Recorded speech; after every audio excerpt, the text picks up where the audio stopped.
नमस्कार। उत्तराखंड समाचार में आपका स्वागत है। मैं शिखा त्यागी। सबसे पहले एक नजर सुर्खियों पर। देश भर में अब एक ही एजेंसी कराएगी अधीनस्थ भर्ती परीक्षा। केंद्रीय मंत्रिमंडल ने राष्ट्रीय भर्ती एजेंसी के गठन को दी मंजूरी। सीईटी में प्राप्त अंक 3 साल तक के लिए होंगे वैध। मुख्यमंत्री त्रिवेंद्र सिंह रावत ने मेडिकल कॉलेजों और जिला अस्पतालों की व्यवस्थाओं के लिए जानकारी। वर्चुअल कॉन्फ्रेंस के जरिए अस्पतालों में भर्ती कोविड के मरीजों से की बातचीत। देहरादून समेत प्रदेश के कई जिलों में आज रात से भारी बारिश की चेतावनी। रुद्रप्रयाग और उत्तरकाशी जिले में मूसलाधार बारिश से जनजीवन प्रभावित।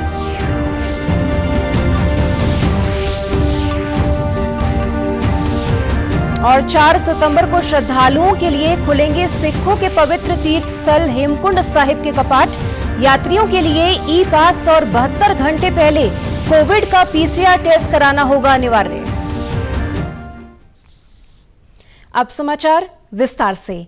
प्रधानमंत्री नरेंद्र मोदी की अध्यक्षता में आयोजित केंद्रीय मंत्रिमंडल की बैठक में आज राष्ट्रीय भर्ती एजेंसी यानी एनआरए के गठन को मंजूरी दी गई। अब यही एजेंसी केंद्र सरकार की नौकरियों में समूह ख और ग के पदों पर भर्ती के लिए सामान्य योग्यता परीक्षा यानी सीईटी आयोजित करेगी। वर्तमान में इन पदों की भर्ती के लिए 20 अलग अलग एजेंसियां परीक्षाएं आयोजित कराती हैं। इनमें सालाना 2.5 से 3 करोड़ उम्मीदवार शामिल होते हैं। कर्मचारी चयन आयोग, रेलवे भर्ती बोर्ड और बैंकिंग कार्मिक चयन संस्थान द्वारा आयोजित की जाने वाली प्रथम स्तर की परीक्षा को एक साथ सम्मिलित करने के लिए एनआरए के एक बहु एजेंसी निकाय होगी। इस फैसले के बाद 10वीं, 12वीं और स्नातक पास उम्मीदवारों के लिए अलग अलग स्तर की परीक्षाएं आयोजित की जाएंगी। उम्मीदवारों द्वारा सीईटी में प्राप्त स्कोर परिणाम घोषित होने की तिथि से 3 वर्षों की अवधि के लिए वैध होंगे। वैध उपलब्ध अंकों में से सबसे उच्चतम स्कोर को उम्मीदवार का वर्तमान अंक माना जाएगा। उम्मीदवार के लिए सीईटी में भाग लेने के लिए अवसरों की संख्या की कोई सीमा नहीं होगी। This is a revolutionary and I think one of the most landmark reforms in the history of independent India. This is a reform which will bring in ease of recruitment, ease of selection, ease of job placement and thereby ease of living. It will be a saving on the state exchequer. It will be saving on the personal cost and it will be a huge convenience. So in other words, it is a combination of convenience and cost effectiveness. केंद्रीय मंत्रिमंडल ने किसानों के लिए आगामी अक्टूबर से गन्ने के उचित एवं लाभकारी मूल्य यानी एफआरपी में 10 रुपए की वृद्धि करने का भी फैसला किया है। अब ये 285 रुपए प्रति क्विंटल होगा। Rate for the fair price or the remunerative prices for the 1 crore farmers who produce sugarcane have been increased to 285 per quintal. They are also getting good price for their ethanol. Last year, 190 crore liters of ethanol was purchased by government at the highest rate of 60 rupees, nearly 60 rupees. मुख्यमंत्री त्रिवेंद्र सिंह रावत ने CM आवास से virtual conference के माध्यम से medical कॉलेजों व जिला अस्पतालों में तैनात डॉक्टर्स और वहां भर्ती कोविड के मरीजों से बातचीत की। मुख्यमंत्री ने चिकित्सकों से मरीजों की स्थिति, ventilator, ICU, oxygen bed, Covid से निपटने के लिए आवश्यक उपकरणों की उपलब्धता आदि के बारे में जानकारी ली। उन्होंने कहा कि कोविड-19 पर नियंत्रण के लिए डॉक्टर कठिन परिस्थितियों में पूरे सेवा भाव से मरीजों का उपचार कर रहे हैं। दून मेडिकल कॉलेज के प्रिंसिपल डॉक्टर आशुतोष सयाना ने मुख्यमंत्री को बताया कि अस्पताल में आईसीयू बेड की संख्या बढ़ा दी गई है। 33 मरीज अभी आईसीयू में हैं। Haldwani medical college, Srinagar medical college, Kotdwar base अस्पताल, हरिद्वार मेला अस्पताल और चमोली अस्पताल में तैनात डॉक्टरों से भी मुख्यमंत्री ने व्यवस्थाओं की जानकारी ली। स्वास्थ्य सचिव अमित नेगी ने इस मौके पर जानकारी दी कि सैंपल टेस्टिंग को और बढ़ाया जा रहा है। नैनीताल जेल के कंटेनमेंट जोन से हटने के बाद 130 कैदियों को जांच के बाद हल्द्वानी जेल में भेज दिया गया है। नैनीताल जेल को नए बंदियों के लिए खाली किया गया है। जेलर मनोज कुमार आर्या ने बताया कि नैनीताल जेल को बीती 31 जुलाई को कंटेनमेंट जोन घोषित किया गया था। इसके बाद से यहां किसी कैदी को नहीं लाया गया। 17 अगस्त को जेल को कंटेनमेंट जोन से हटा दिया गया। जेल में 130 कैदी थे, जिनमें से 3 को रिहा कर दिया गया है, जबकि किचन में काम करने वाले 4 कैदियों को अभी जेल में ही रखा गया है। शेष 123 कैदियों को हल्द्वानी भेजा गया। जिला कारागार नैनीताल को कोरोना प्रिवेंटिव डिटेंशन सेंटर घोषित किया गया था और जो भी नई आमद थी वो उस प्रिवेंशन सेंटर डिटेंशन सेंटर में दाखिल की जा रही थी। लेकिन लास्ट मंथ उस डिटेंशन सेंटर में भी कुछ कोरोना पॉजिटिव बंदी पाए गए थे, तो इसलिए उसको जो है कंटेनमेंट जोन घोषित करते हुए वहाँ से आवाजाही पर रोक लगा दी गई थी। अब जो है परसों 17 तारीख को कंटेनमेंट जोन समाप्त कर दिया गया है और इसलिए जो है वहाँ के बंदियों को हल्द्वानी ट्रांसफ़र किया जा चुका है और अब जो भी नई आमद है, जो भी नए बंदी जेल में दाखिल होंगे वो कोरोना प्रिवेंटिव डिटेंशन सेंटर जिला कारागार नैनीताल में ही दाखिल होंगे। प्रदेश के अधिकांश जिलों में बारिश से जनजीवन पर असर पड़ा है। राजधानी देहरादून में भी तड़के से ही बारिश का सिलसिला चल रहा है। मौसम विभाग ने आज रात से कल सुबह तक देहरादून शहर में भारी से बहुत भारी बारिश का पूर्वानुमान व्यक्त किया है। प्रदेश के पिथौरागढ़, बागेश्वर और चमोली समेत अन्य जिलों में भी आज रात और कल भारी बारिश की संभावना व्यक्त की गई है। मौसम विज्ञान केंद्र देहरादून के निदेशक विक्रम सिंह ने लोगों को सतर्कता बरतने की सलाह दी है।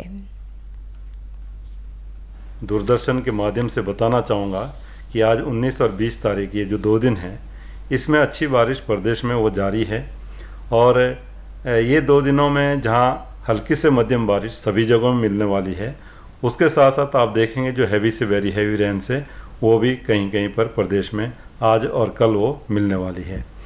इसमें खासकर जो अंदर के डिस्ट्रिक्ट्स है, जिसमें कि आप कह सकते हैं पिथौरागढ़, चमोली और बागेश्वर जो डिस्ट्रिक्ट है, इनमें हैवी से वेरी हैवी रेन की बिल्कुल संभावना है आज भी और कल में भी। देहरादून की अगर बात करें, सिटी की मैं बात कर रहा हूँ, देहरादून सिटी की, तो इसमें भी जो आज रात के या लेट नाइट से लेके और कल 20 के जो है नून आवर्स तक जो मैं कहूँगा या थोड़ा आफ्टरनून तक भी चले जाएंगे, तो इसके दौरान अच्छी बारिश मिलने वाली और फिर से आपको जो हैवी या वेरी हैवी रेन है वो देखने को मिलेगी।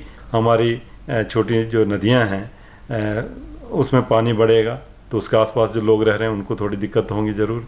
और इसी तरह जो लो लाइंग एरिया है वहाँ पर जो है जल भराव की स्थिति भी देखने को मिलेगी। अन्य डिस्ट्रिक्ट की बात करें, चाहे वो हरिद्वार है या फिर आप कह सकते हैं उधर नैनीताल है, उधम सिंह नगर है, तो इन डिस्ट्रिक्ट्स में भी जो है कहीं कहीं पर भारी बारिश जो है आजकल में वो मिलने वाली है। इस बीच रुद्रप्रयाग जिले की केदारनाथ घाटी में भारी बारिश से जनजीवन प्रभावित हुआ है। शेरसी, रामनगर, फाटा समेत कई स्थानों व गांव में लोगों के घरों और दुकानों में पानी भर गया। कई जगह नदी नालों में बने पुलों के टूटकर बहने की भी सूचना है। केदारनाथ धाम को जोड़ने वाला रुद्रप्रयाग गौरीकुंड राष्ट्रीय राजमार्ग 5 जगह बंद हो गया है।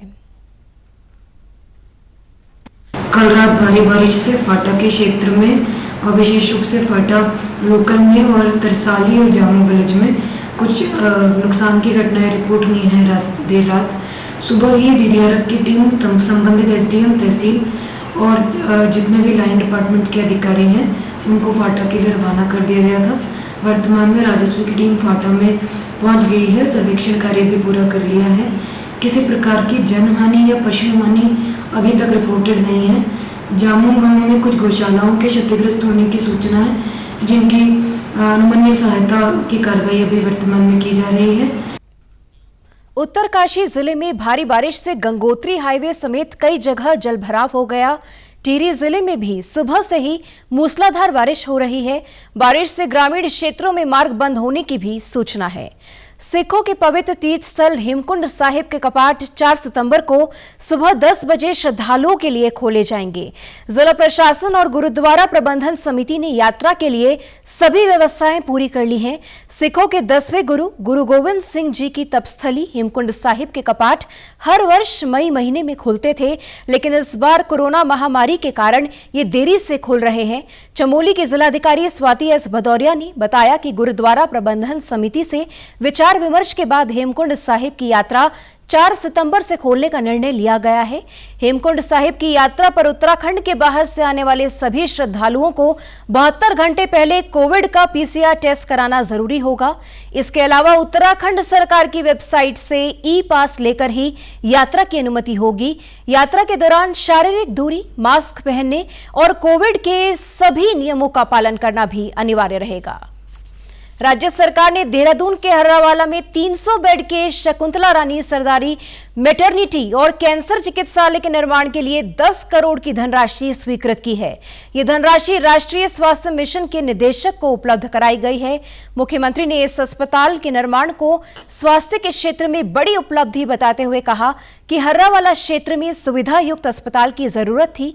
इससे काफी बड़े क्षेत्र के लोगों को बेहतर स्वास्थ्य सुविधा उपलब्ध हो सकेगी। सचिव अमित नेगी ने बताया कि हर्रावाला में Jeevan Jyoti cancer hospital trust से स्वास्थ्य विभाग को मिली भूमि पर यह 300 बेड का अस्पताल बनाया जा रहा है। इस पर 106 करोड़ 84 लाख 70 हजार रुपए की लागत का अनुमान है। इसमें से 97 करोड़ 60 लाख की धनराशि केंद्र सरकार से मिल रही है। शहरी क्षेत्रों में रोज निकलने वाले कूड़े से बिजली बनाने की योजना को सरकार अब रुड़की समेत प्रदेश के 6 शहरों में लागू करेगी। शहरी विकास विभाग के अधिकारी योजना तैयार कर रहे हैं। राज्य पर्यावरण रिपोर्ट के मुताबिक प्रदेश में खेतों से निकलने वाले पराली आदि के साथ ही निकाय क्षेत्रों में एकत्र होने वाले कचरे से 300 मेगावाट बिजली बनाई जा सकती है। प्रदेश में उद्योगों व खेतों से 200 लाख टन कचरा निकलता है।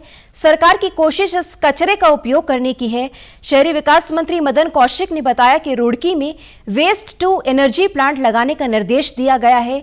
इसके साथ ही हल्द्वानी, काशीपुर, ऋषिकेश, रुद्रपुर और कोटद्वार में भी इस तरह के प्लांट स्थापित करने की योजना तैयार की जा रही है।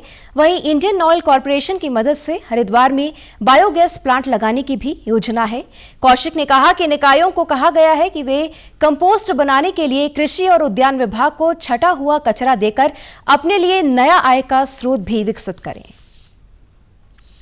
ये सही है कि हमने पिछले 2-3 साल में जैसा डोर टू डोर कलेक्शन है, जैसा हमने शहरों के क्षेत्र में सेग्रीगेशन है, ये सब काम तो हमने शुरुआत की है, लेकिन बड़ा काम है।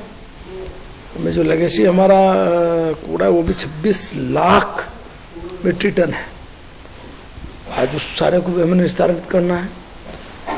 पर डे जो कूड़ा हो रहा है उसको भी करना। हमने सारे जो छोटे निकायों में कंपोस्ट बनाने की प्रक्रिया शुरू की है। अब नए में भी हम जा रहे हैं, वेस्ट टू एनर्जी हम रुड़की जा रहे हैं और इत्यादि कहीं जा रहे हैं। देखते हैं अभी इसमें सफलता तो मिलेगी। आज जो सर्वेक्षण स्वच्छता का हुआ उसमें हमने अच्छा किया है। उत्तराखंड विकेंद्रीकृत जलागम विकास परियोजना पौड़ी के अंतर्गत ग्रोथ सेंटर अमोठा पाठीसेण में क्षेत्र की महिलाओं को आर्थिक रूप से मजबूत बनाने के लिए 3 दिवसीय प्रशिक्षण दिया जा रहा है। इसमें महिलाओं को मशरूम उत्पादन, अचार, स्थानीय फलों का जूस, पपीता आदि की चटनी बनाने का प्रशिक्षण दिया जा रहा है। प्रशिक्षण प्राप्त कर रही महिलाओं का कहना है कि वे अपना कुटीर उद्योग शुरू करेंगी और खेती बाड़ी के साथ साथ अचार, जूस इत्यादि भी बेचेंगी, जिससे उनकी आर्थिकी में मजबूती आएगी। कृषि और पशुपालन के अलावा जो टाइम महिलाओं पे बच जाता है उसका एक तो टाइम का सदुपयोग हो जाता है, ऊपर से उनके आय वृद्धि कार्यक्रम हो जाता है, उसमें आय दुगनी हो जाती है और उनका समय और वो लोकल जो सब्जियां और फल बेकार जाते हैं उनका सदुपयोग हो जाता है। सर, हमें अचार बनाने की ट्रेनिंग दी जा रही है। हम अचार बनाना सीख रहे हैं और आज हमें जूस बनाने की ट्रेनिंग दे रही है। हम ग्रोथ सेंटर में फलों जूस बनाना चाहे, नींबू को बेल अन्य जूस बना चले। उत्तराखंड के समाचारों में बस इतना ही। चलते चलते मुख्य समाचार एक बार फिर। देश भर में अब एक ही एजेंसी कराएगी अधीनस्थ भर्ती परीक्षा। केंद्रीय मंत्रिमंडल ने राष्ट्रीय भर्ती एजेंसी के गठन को दी मंजूरी। सीईटी में प्राप्त अंक 3 साल तक के लिए होंगे वैध। मुख्यमंत्री त्रिवेंद्र सिंह रावत ने मेडिकल कॉलेजों और जिला अस्पतालों की व्यवस्थाओं के लिए जानकारी। वर्चुअल कॉन्फ्रेंस के जरिए अस्पतालों में भर्ती कोविड के मरीजों से की बातचीत। देहरादून समेत प्रदेश के कई जिलों में आज रात से भारी बारिश की चेतावनी। रुद्रप्रयाग और उत्तरकाशी जिले में मूसलाधार बारिश से जनजीवन प्रभावित।